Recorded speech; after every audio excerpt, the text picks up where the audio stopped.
je vais vous parler un petit peu de Soil Capital. Et puis on fera un tout petit passage par qu'est-ce que signifie concrètement un programme carbone, quel est le mécanisme de rémunération. Ensuite, on parlera de quelques aspects très pratiques de la rémunération carbone. Voilà, alors, nos bureaux, qui viennent de recevoir la fibre optique, sont là, en Belgique, près de Gembloux. Donc on est belge, mais à part ça, on va bien. Et on est très content d'être en France. Donc les bureaux sont la première partie du bâtiment que vous voyez là. Derrière, il y a l'entreprise de travaux agricoles de mon cofondateur Nicolas. Il a aussi une petite unité de microstockage pour des cultures bio et issues de l'agriculture de conservation. Et la raison pour laquelle on vous montre ceci, c'est parce que, bon, même si moi je viens de la finance, que j'ai quitté maintenant il y a 9 ans, ça fait 9 ans que je roule ma bosse dans la gestion de groupes agricoles ou le conseil agricole, pas en tant qu'agronome, mais bon, j'apprends tous les jours, c'est que l'agriculture, c'est quand même le cœur de la démarche. On ne vient pas à la rémunération carbone de la perspective financière. On est convaincu que l'agriculture est un moyen de répondre à l'urgence climatique, qu'on peut aider à faire de cette idée une réalité. Mais par ailleurs, et c'est beaucoup plus important, il n'y a pas d'incompatibilité entre rentabilité et performance environnementale quand la photosynthèse, c'est l'outil de production. Et c'est vraiment quelque chose qui est important de se mettre dans la tête. Et je suis très content des remarques que vous avez faites en disant que le balancier, il tourne d'un côté et de l'autre. Et aujourd'hui, la majorité des gens se sont retrouvés dans un extrême où on pense qu'il faut baisser les rendements, qu'il faut plus de durabilité, l'agriculteur va moins produire, peut-être il doit moins gagner d'argent. Enfin, l'agriculteur, il a un but de productivité et il a un but de santé des sols, santé des plantes et santé des hommes. Et ça, ce n'est pas incompatible et c'est aussi ce que recherche le consommateur. Donc, de l'autre côté du balancier, il y a productivité au détriment de la santé des plantes ou de la santé des hommes. Il faut arrêter. Il y a un optimum. Ce n'est pas un compromis, c'est un optimum. Et je pense aujourd'hui, et c'est vraiment pour ça qu'on commence toujours par cette diapositive-ci, c'est même sans la rémunération, le carbone, c'est bon pour les sols. On ne vous demande pas de faire un sacrifice de productivité. Si quelqu'un vous le demande, détrompez-vous. Vous pouvez faire un choix de bio et ce n'est pas incompatible avec le carbone. Vous allez le voir, on va en parler. Mais ici, il y a plein d'itinéraires qui vous amènent vers du stockage de carbone. On ne va pas vous demander de faire un sacrifice de productivité. On ne va pas vous demander de faire un sacrifice de rentabilité par ailleurs. A priori, ce qu'on va vous demander, d'ailleurs, on ne va rien vous demander, vous faites exactement ce que vous voulez, mais ce qu'on va vous proposer, la rémunération carbone, c'est une cerise sur un gâteau économique beaucoup plus important. Et c'est ça qu'on voudrait vous proposer, c'est aujourd'hui de percevoir que voilà, on va cheminer ensemble vers quelque chose qui dépasse de loin l'enjeu de rémunération carbone. Et je ne vais pas en parler trop longtemps parce qu'on va parler de rémunération carbone, mais je voudrais quand même m'attarder sur l'importance agronomique, je viens de le dire, la fertilité naturelle, la capacité d'échange cationique, la RFU, la métabolisation de résidus de pesticides, le cas échéant, la question de l'érosion. Enfin, il y a plein de raisons agronomiques pour lesquelles ça vaut la peine de stocker du carbone dans ces sols. Il y a des raisons de plus en plus stratégiques. On va parler de développement filière bas carbone et neutre en carbone et négative en carbone un petit peu plus tard.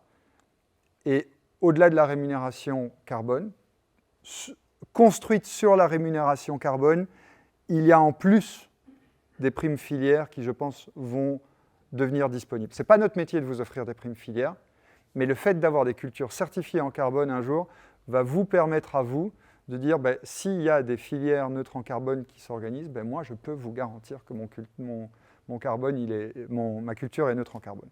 Sur les contrats de fermage, en Angleterre maintenant, on a vu de plus en plus des contrats de fermage dont le prix évolue en fonction de la variation de carbone.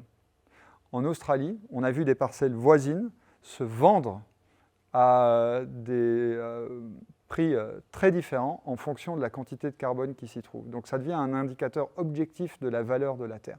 Et nous sommes une initiative privée, mais à dessein aussi, parce que ça nous permet d'être face aux agriculteurs qui sont nos clients. Et si les agriculteurs ne sont pas contents, ils se barrent et c'est notre problème.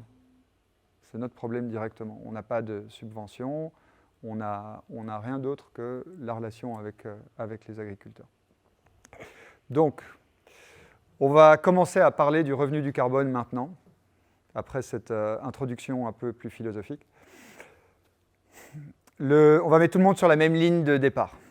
Alors, il y a deux manières d'être rémunéré pour le carbone. Les réductions de gaz à effet de serre, tous les gaz à effet de serre compris, ramenés à une unité qui est l'équivalent CO2. Donc on parle de méthane, de protoxyde d'azote, etc. Et d'autre part, le stockage du carbone dans le sol, lui aussi ramené à un équivalent CO2. Et donc pour chaque tonne d'équivalent CO2 évité ou stocké, nous allons vous générer un certificat. Certificat qui est aujourd'hui labellisé ISO. Pourquoi est-ce qu'on a fait le choix d'aller vers un certificat ISO? Franchement, d'abord parce qu'il n'y en avait pas d'autres au moment où on a commencé, que nous-mêmes, on en avait marre d'attendre. On aime la certification ISO parce que c'est International Standard Organisation, donc l'organisation des standards internationaux. International, c'est important là-dedans. Ça fait beaucoup d'acheteurs dit une forte demande dit un bon prix du carbone. Et puis, ce label jouit d'une grande reconnaissance internationale.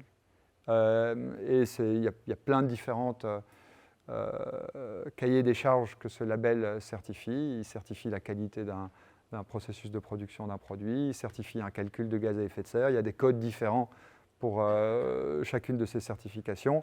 En l'occurrence, le code en conformité avec lequel nous nous trouvons, c'est le code 14064-2, puisque vous vous posiez tous la question. Eh bien, c'est le code qui correspond au calcul de gaz à effet de serre d'une unité économique. Donc le premier type d'entreprise qui achète des certificats sont plutôt des acteurs très implantés dans une région. De l'autre côté, beaucoup plus gros, les acteurs de l'agroalimentaire qui ont très bien vu le sujet filière neutre en carbone ou négative en carbone. Imaginez le cas suivant. Un producteur d'orge, oui, je vais parler d'orge parce que j'aime la bière. Un producteur d'orge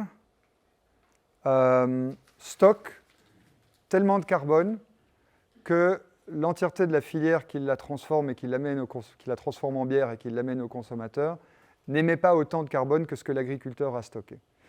On met une bière devant le consommateur et cette bière, elle stocke du carbone. Et donc, ça vous donne une très bonne raison d'aller reprendre l'apéro parce que chaque fois que vous buvez cette bière, vous réparez la planète. Alors, au cœur de ce dispositif, il y a un outil de calcul et de certification du carbone. Outil que nous avons développé, qui l'année dernière prenait pas mal de temps et qui, je l'espère, Dominique pourra confirmer ou non, prend un peu moins de temps et nous nous attachons à réduire le temps d'année en année. Je pense qu'aujourd'hui, en moyenne, on est à 3-4 heures, tout compris, par an, par agriculteur, à dédier à la saisie de données dans cet outil. Et cet outil va non seulement calculer et certifier votre bilan carbone pour les 12 mois écoulés, c'est du déclaratif qui est contrôlé. Donc il y a un auditeur type Bureau Veritas qui vient contrôler. Il y a une chance sur 5 d'être contrôlé et sur la durée du programme, vous serez au moins contrôlé une fois. On met en regard dans ce rapport la réalité carbone de l'agriculteur avec la réalité agronomique et économique de l'agriculteur. Exactement pour les raisons que je vous ai dites, c'est qu'il y a beaucoup d'opportunités qui vont dans le même sens et qu'il ne s'agit pas de se tirer une balle dans le pied quand on va aller chercher du carbone. Donc, notre objectif, c'est vraiment de pouvoir comprendre, en vous comparant à un groupe de fermes autour de vous, une moyenne, hein, on ne donne jamais les noms en personne, mais on crée des moyennes, ben, au moins vous savez quelle est votre marge de progression sur un sujet très important, par exemple, la fertilisation azotée. Très grosses émissions liées à la fertilisation azotée, on y reviendra. Ben, comment je me compare? Qu'est-ce que ça va faire sur mes rendements par rapport à d'autres agriculteurs, la moyenne de la région? Est-ce que je suis beaucoup plus haut pour des rendements qui sont... voilà. Ben, ici, on peut voir tous les participants au programme. On peut voir si les participants au programme stockent davantage de carbone et quel est leur itinéraire sur la fertilisation azotée. Bon, ça, c'est un des exemples, mais l'objectif, c'est vraiment de vous donner, d'explorer et d'améliorer en permanence, sur base du retour que nous feront les agriculteurs, les indicateurs qui vont vous permettre d'optimiser agronomie, performance économique et rémunération carbone. Alors, nous avons lancé le programme il y a 15 mois. C'était pour nous l'aboutissement d'un travail de quelques années. Pour pas mal d'agriculteurs, c'était le top départ de l'économie du carbone qu'on attendait depuis longtemps. Et nous pouvions à l'époque engager 150 agriculteurs parce que la réalité, c'est qu'on avait les acheteurs pour 150 agriculteurs et qu'on veut être sûr de pouvoir payer les agriculteurs. On avait l'équipe qu'il fallait pour accueillir 150 agriculteurs, pas davantage. On a eu plus de 800 demandes d'inscription, donc on n'a pas pu traiter tout le monde. Et à quelques exceptions près, ça s'est fait premier arrivé, premier servi. Cette année, après une levée de fonds, après avoir doublé la taille de l'équipe, on est 27 aujourd'hui, et après beaucoup d'autres acheteurs qui se sont manifestés, à qui s'adresse une rémunération carbone aujourd'hui? D'abord, aux exploitants en grande culture. Si j'ai bien compris, c'est tout le monde ici. On n'est pas sur du maraîchage pour l'instant. On n'est pas encore sur des cultures pérennes. Semi-pérennes, oui. Mais voilà, donc Viti, c'est pour plus tard aussi. On opère dans 3 marchés, France, Belgique et Royaume-Uni. Et on s'adresse aussi bien aux agriculteurs en bio qu'en conventionnel. Alors, on va faire un petit passage un petit peu technique, et en général, ici, il y a des questions. Si vous êtes timide, vous n'êtes pas obligé de les connaître. J'ai une bonne idée des questions qui seront posées, mais n'hésitez pas quand même à y aller. Quand vous vous inscrivez à un programme de rémunération carbone au nôtre, chez Soil Capital, qu'est-ce qui va se passer? La première année, on va faire tourner un diagnostic de référence et les 5 années suivantes, on va faire tourner un diagnostic rémunérateur. Donc la première année où vous vous inscrivez, après votre premier diagnostic, vous ne touchez pas de rémunération. La rémunération arrive après le second diagnostic. Il faut une référence, une année dans le programme et puis un paiement. Si vous voulez, la première année, c'est l'investissement pour y arriver. Et cette référence déterminera si vous êtes un agriculteur stockeur ou un agriculteur émetteur. Dans les 2 cas, vous avez droit à des rémunérations, mais le mécanisme de rémunération est un petit peu différent. Ensuite, après cette année de référence, il y aura chaque année un nouveau diagnostic à la fin de l'hiver qui sera conduit, enfin, courant hiver. Je pense que Dominique est déjà en train de compléter le sien. Chaque année, nous allons générer pour vous vos certificats carbone. 80% de ces certificats sont vendus immédiatement au prix minimum de 27,50 €. Donc ici, il y a 2 chiffres, 80% et 27,50 €. On va parler des 27,50 €. J'ai dit minimum 27,50 €. C'est un minimum que nous nous engageons à vous verser. Le prix est évolutif. On a entendu dans la plaine énormément, oui, si je vais chez Soil Capital, je m'engage à 27,50 €. Non, c'est nous qui nous engageons. Je vais vous expliquer le mécanisme de rémunération aujourd'hui. Si le prix de vente aux acheteurs est en dessous de 40 €, nous vous versons 27,50 €. Dès que le prix de vente dépasse 40 €, vous recevez 69% du prix total. Nous recevons une petite partie et notre partenaire qui commercialise la vente des certificats et qui assurent l'organisation du contrôle. Ce n'est pas eux qui font le contrôle, mais c'est eux qui font appel à Veritas et aux autres, à la part du lion de cette marge.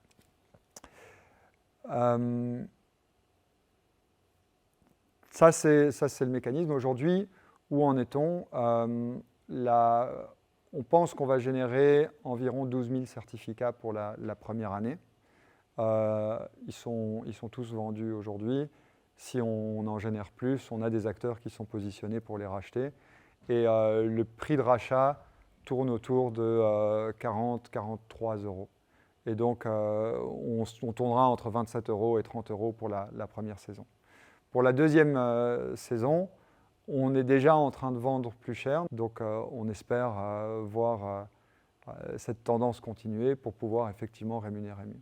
Alors, en général, il y a une question qui est posée, qui est quand je vais sur Google, je vois que le prix du carbone est à 65 euros.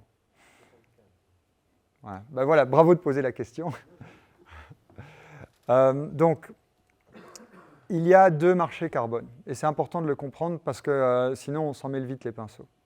Il y a un premier marché carbone qui est le marché obligatoire, régulé, qui est encadré par le protocole de Kyoto et qui oblige certaines entreprises à des réductions d'émissions, les entreprises qui polluent énormément. Si ces entreprises dépassent leur objectif de réduction d'émissions, elles vont générer un certain nombre de crédits qu'elles vont pouvoir vendre aux entreprises qui sont obligées de réduire mais qui n'ont pas atteint leurs objectifs de réduction d'émissions et qui doivent les acheter parce que c'est une amende. Et ça crée un mécanisme d'offre et de demande, ça crée une bourse et ces entreprises obligées par le protocole de Kyoto participent au marché obligatoire. Donc voilà, il est en train d'exploser, il va très vite.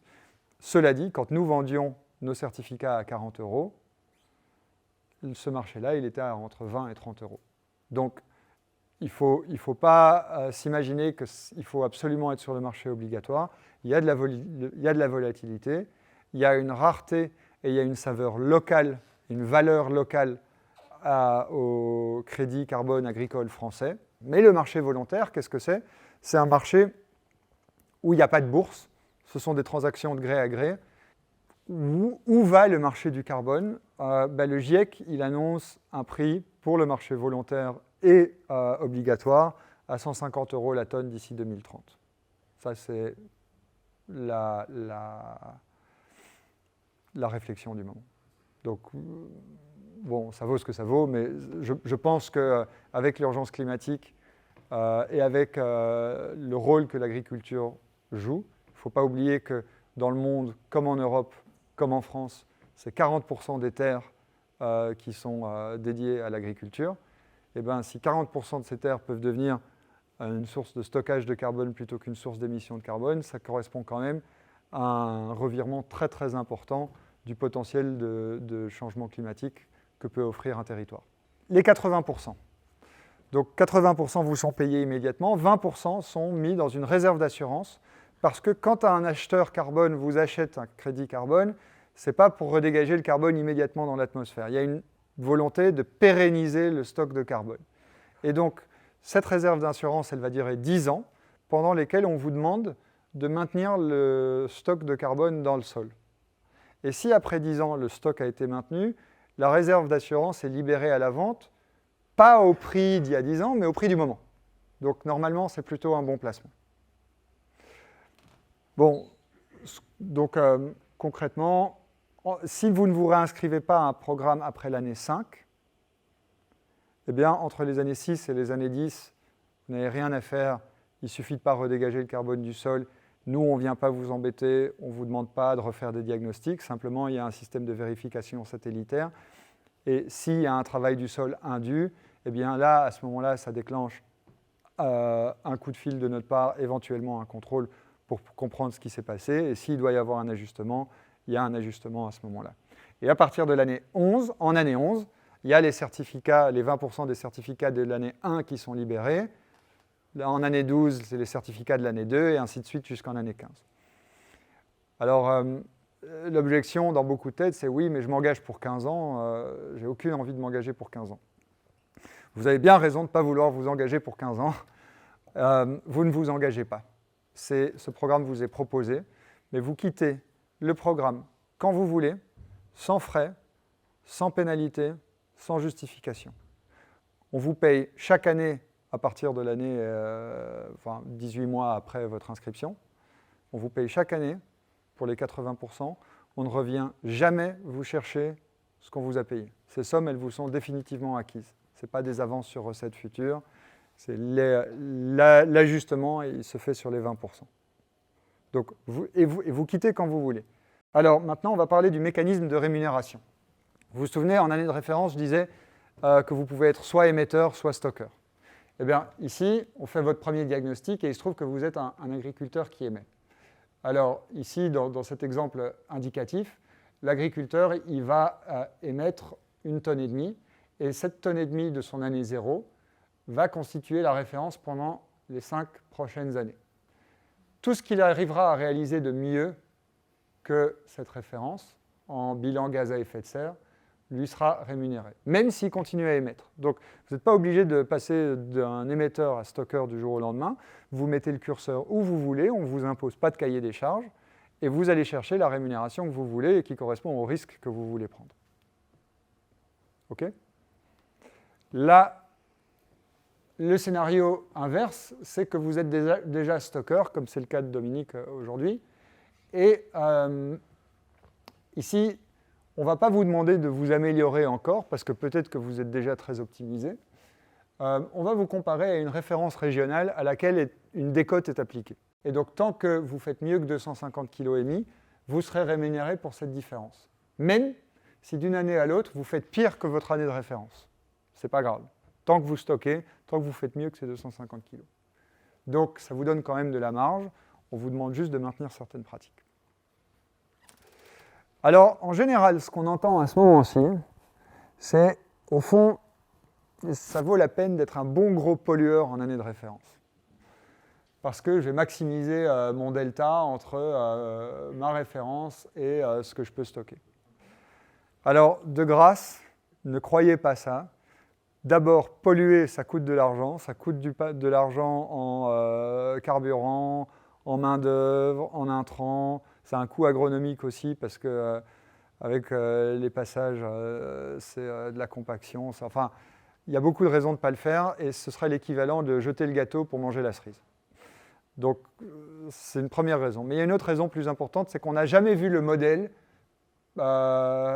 permettre un scénario, le modèle de calcul qu'on utilise, qui est développé par des universités tierces, et donc ce n'est pas nous qui avons développé ce modèle, permettre une situation où on passe d'une année à l'autre, d'un état où on stocke énormément à un état où on émet énormément, à un état où on stocke énormément.